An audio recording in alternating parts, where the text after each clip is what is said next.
अब नेपालको डिजिटलाइजेसन वास्तवमै नागरिक मैत्री हुनुपर्छ। केवल भाषण र कार्यक्रममा सीमित होइन। मेरो विचारमा बच्चा जन्मिएको दिनदेखि नै उसको सम्पूर्ण आधारभूत विवरण सरकारी सुरक्षित डाटाबेसमा व्यवस्थित हुनुपर्छ।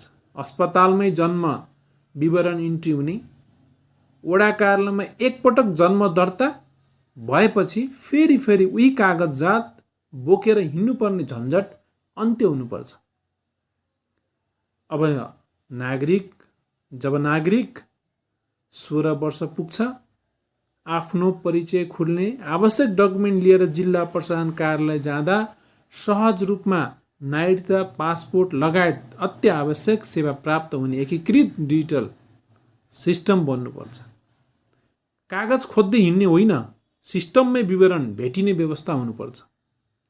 त्यस्तै स्वास्थ्य बिमा गरिसकेपछि नागरिक एपमा भएको डिजिटल डकुमेन्ट देखाएर देशको जुनसुकै अस्पतालबाट सहज सेवा लिन पाउनु नागरिकको अधिकार हो।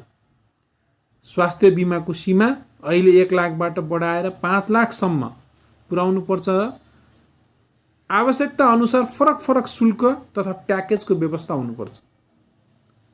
सवारी साधन, बिल बुक, रिन्यु, कर तिर्ने प्रक्रिया, व्यवसायिक कर तिर्ने प्रक्रिया, भुक्तानी जस्ता काम पनि आफ्नै मोबाइलबाट घरमै बसेर गर्न सक्ने हुनुपर्छ। जसरी अहिले खानेपानी, बिजुली, ब्याङ्किङ सेवा डिजिटल माध्यमबाट सहज भएका छन्, त्यस्तै गरी सरकारी सेवा पनि पूर्ण रूपमा सरल, छिटो र झन्झट रहित बन्नुपर्छ।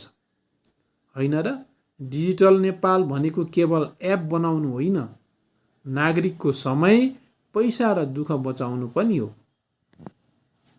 धन्यवाद।